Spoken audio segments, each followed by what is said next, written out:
دنیا کے اندر کوئی ایسا گھر نہیں ہوگا جہاں بیماریاں لاحق نہ ہوں۔ کسی نہ کسی کو ہم دیکھتے ہیں کہ وہ آدمی گھر والا، گھر کا کوئی فرد بیمار ہی رہتا ہے، کوئی مستقل بیمار رہتا ہے، کوئی عارضی طور پر چند دنوں کے لیے بیمار رہتا ہے، کسی کو کبھی تکلیف ہوتی ہے فوراً اچھا ہو جاتا ہے، کسی کو بہت دنوں تک تکلیفیں رہتی ہیں۔ تو انسان اس دنیا میں آتا ہے اور یہ بیماریاں اس کے مقدر کا حصہ ہوتی ہیں، بیماریاں اس کا پیچھا نہیں چھوڑتی ہیں، بیماریاں لگی رہتی ہیں۔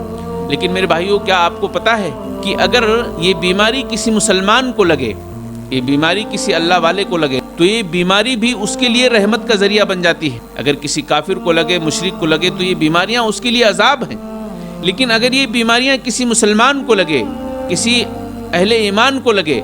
تو وہ بیماریاں اس کے لیے رحمت کا ذریعہ بن جاتی ہیں۔ انسان کو بیماریاں، خاص طور سے مسلمان کو بیماریاں اپنے لیے زحمت نہیں سمجھنا چاہیے، بلکہ رحمت سمجھنا چاہیے۔ رحمت کیسے ہے؟ آپ دیکھیں، اللہ کے نبی علیہ الصلوۃ والسلام نے ایک حدیث کے اندر فرمایا ہے، بہت ہی بہترین حدیث ہے۔ آپ علیہ الصلوۃ والسلام فرماتے ہیں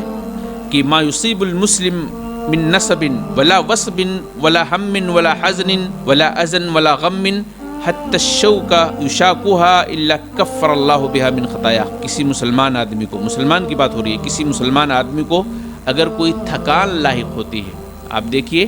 پریشانیاں مسلمانوں کے لیے رحمت کا ذریعہ کیسے بنتی ہے۔ صحت و تندرستی کا خیال آپ کو کرنا ہے، لیکن صحت و تندرستی کے ایام میں اگر کوئی بیماری لگ جاتی ہے، کوئی پرابلم آ جاتا ہے، تو اس کو زحمت نہیں سمجھنا چاہیے، بلکہ اللہ کی طرف سے اس کو رحمت سمجھنا چاہیے۔ اللہ کے نبی علیہ الصلوۃ والسلام نے اس حدیث کے اندر فرمایا کہ کسی بھی مسلمان کو اگر کوئی تھکان لاحق ہوتی ہے، انسان تھک جاتا ہے نا، اور یہ تھکنا کیسا ہے؟ تھکنا چاہے آپ دین کے حوالے سے محنت کریں، اس میں بھی آپ کو تھکان لاحق ہوتی ہے، یا آپ اپنے گھر کو چلانے کے لیے، اپنے بچوں کو لے کر کے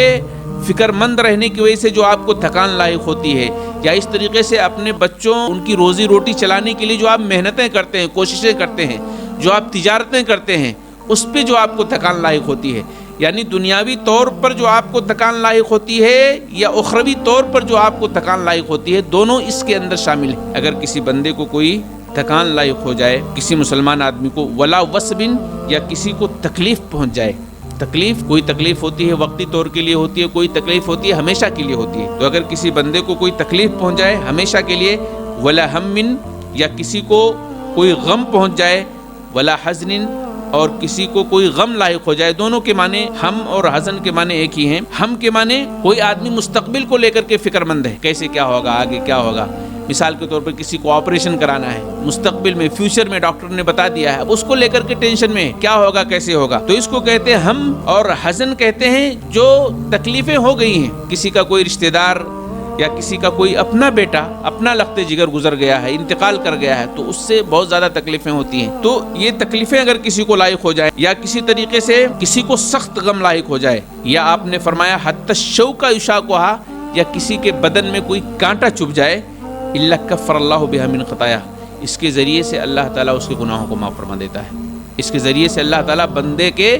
گناہوں کو معاف فرما دیتا ہے۔ کوئی بھی مسلمان آدمی، ما یصیب المسلم من نصب، کوئی بھی مسلمان آدمی اگر اسے کوئی تھکان لاحق ہوتی ہے، کوئی ہمیشہ کے لیے تکلیف لاحق ہوتی ہے، کوئی مستقبل کو لے کر فکر مند ہوتا ہے، اس وجہ سے وہ تکلیف میں ہوتا ہے، یا کسی کو کوئی غم لاحق ہو گیا،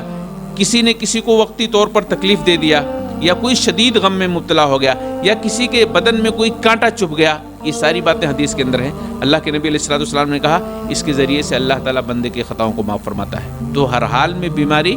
مسلمانوں کے لیے رحمت ہی رحمت ہے۔